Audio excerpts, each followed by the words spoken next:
Okay, so get this.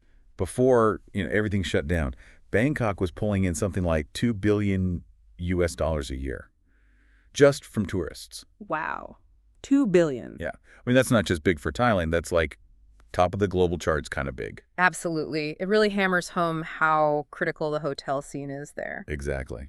Which brings us to this deep dive. We found this really interesting research paper called Customer Feedback on the five-star hotel industry in Thailand. Right. And what's cool is it's not just like random online reviews. It's a proper study trying to figure out what really drives guest satisfaction.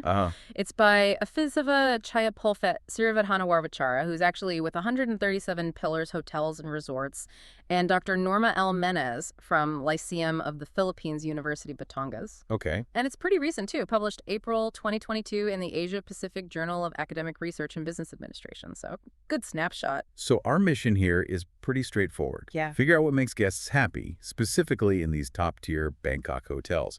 Is it the fancy soaps, the view, the service? The stuff that actually matters. Right. So they surveyed 300 guests, and not just any hotels, but 5 specific five-star places.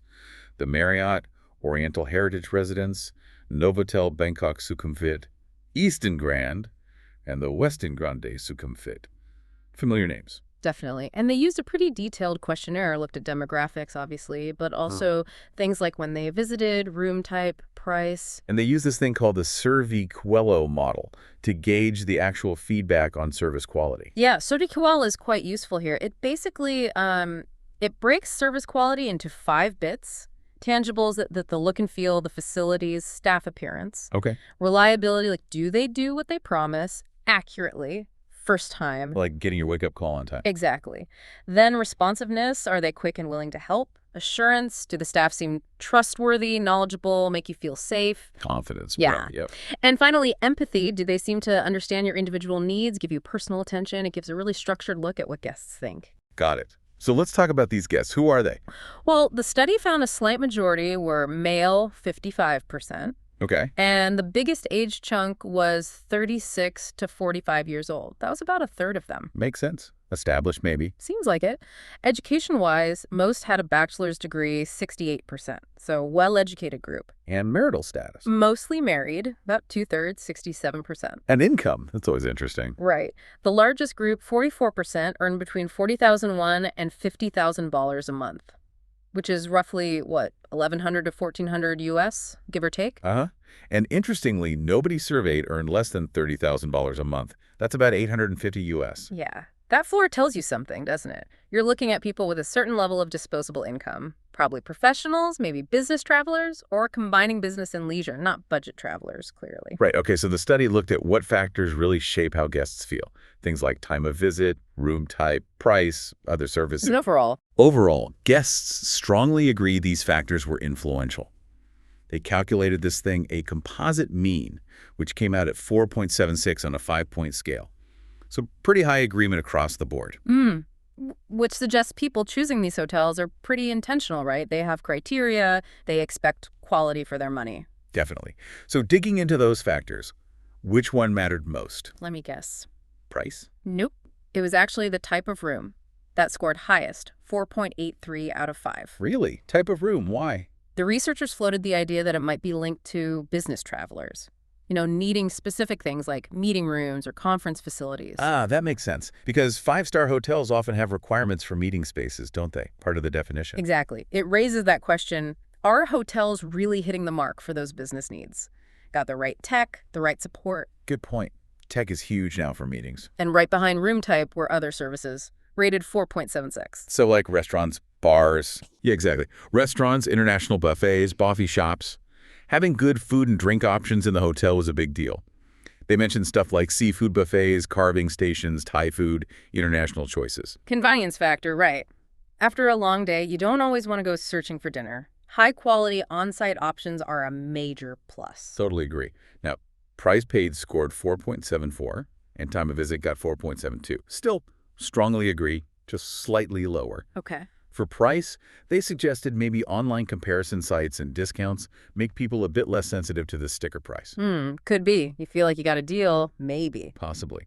And for time of visit, they thought the high number of, like, one-day stays might be tied to those business meetings and seminars again. Interesting. It does make you wonder how results might differ if you surveyed purely leisure travelers at, say, a resort. Good point. Okay, so we know it influences feedback, but what was the level of feedback itself using that SurveyCool model?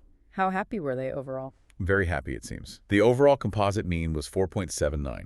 Again, firmly in the strongly agree zone. So generally, these hotels are meeting or maybe exceeding expectations, according to this model. Right. So let's break down those SurveyQL scores. Which dimension came out top? My money's on reliability. Doing what you promised. Close. It was actually assurance. That feeling that employees inspire confidence, make you feel safe, that got the highest score, 4.84. Assurance. Okay, I can see that, especially in a foreign country. Yeah, I think that's key. Feeling secure, trusting the staff. Reliability was right behind it, though, 4.81. Delivering the service accurately, keeping promises. Those two feel foundational, don't they? Trust and dependability. If you don't have that, Everything else kind of falls apart. Now, responsiveness and empathy were a touch lower, both scoring 4.77. still strongly agree, but a slight dip. Responsiveness is about prompt help, willingness. Empathy is that personalized attention, understanding needs. Maybe business travelers prioritize efficiency over, say, super personalized chats. Just a thought. Could be. Or maybe the service is just so smooth there aren't many problems needing empathetic handling. Hard to say. True. And lowest of the five, but still strong at 4.76, was tangibles. The physical stuff. Appearance of the hotel, rooms, staff uniforms. Yeah. So important, but maybe not quite as crucial as feeling safe and getting reliable service. Which is interesting. You might think the wow factor of the building would be higher for 5-star, but maybe service trumps aesthetics to a point. Seems like it. So what about those demographics? Did age, income, gender change how people felt? Did they find differences? Well, overall, no significant difference based on sex, education, or marital status. Seems like everyone expects a high standard, regardless. So the core elements of good service resonate widely. That's good for hotels. Aim for consistent high quality. BUT. And this is interesting. They did find significant differences in overall feedback based on age group and income. We don't have the specifics of how they differed from the excerpts. Okay. But it suggests those groups do have slightly different expectations or perceptions. That's definitely something hotels would want to dig into more. For sure. And another layer. Even though overall feedback didn't differ by sex or marital status, there were significant differences when looking at specific SurveyQL dimensions, like men and women rated responsiveness, assurance, and empathy differently. Same for married versus unmarried guests on those same three dimensions. Well, okay. So maybe men value, say, assurance more, while women prioritize empathy, or something like that. Exactly. We don't know the direction from this, but it shows nuances. Different groups might weigh certain service aspects more heavily. That has real implications for staff training, doesn't it? Tailoring interactions subtly. Definitely. Okay, let's talk correlations. How did those influencing factors, time, room, price, services, connect with overall satisfaction? Did they find a strong link? A moderate positive correlation when looking at those factors as a whole group. So yeah, if guests felt good about those influencing aspects, they tended to be more satisfied overall. Makes sense. Pretty intuitive. Good experience on those fronts leads to overall happiness. But when they looked at the factors individually, it got a bit weaker. Only weak positive correlations between overall satisfaction and price paid, and between overall satisfaction and other services. Only weak. And, get this, no significant correlation found between overall satisfaction and type of room. Wow. After it scored highest as an influencing factor, that is surprising. Right. Maybe, like you said before, a certain room standard is just assumed, baked into the 5-star expectation. Right. So it influences the choice, but maybe doesn't drive variations in satisfaction once you're there. That could be it. It's a baseline expectation. But what about correlations between the factors themselves? Like, does price track with services? Yes. Strong positive correlations there. Time of visit was strongly correlated with price paid and also with other services. And price paid was strongly correlated with other services. Okay, that makes sense. Peak season means higher prices and maybe more services running. Off-season, lower prices, maybe the pool bar is closed, they move together. It paints a picture of the whole package deal for that stay. Exactly.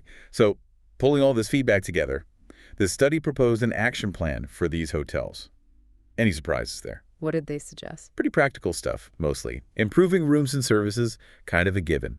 Making sure guests actually know about all the other services offered, like the spa or business center. Highlighting amenities, yeah. Ensuring food quality is competitive, offering some discounted room prices, and making sure online info is reliable and easy to find. Online presence is key these days. And boosting sales and marketing, especially focusing on those meeting and conference facilities, given the room type finding.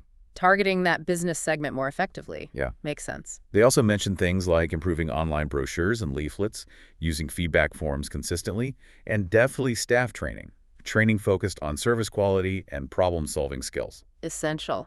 Especially the problem solving. And improving meeting room equipment, back to the business traveler, maybe rethinking pricing for multiple room bookings, and generally enhancing PR and social media to showcase everything the hotel offers. It sounds like a really solid, comprehensive list, touching all the bases, from the physical plant to the human element to the digital footprint. Yeah, it really covers a lot. So, wrapping this up, what's the big takeaway here? For me, it's that while, yes, room type matters and services matter and price plays a role, the absolute core seems to be that service quality, especially assurance and reliability, feeling safe, feeling confident, getting what was promised. Those fundamentals really shine through. Yeah. And maybe a specific focus area should be those meeting facilities and the dining options based on the feedback. Definitely. And while this is about Bangkok 5 stars, these principles, assurance, reliability, responsiveness, they're pretty universal for customer satisfaction, aren't they? Any service business could learn from this. It really makes you reflect on your own hotel stays, doesn't it?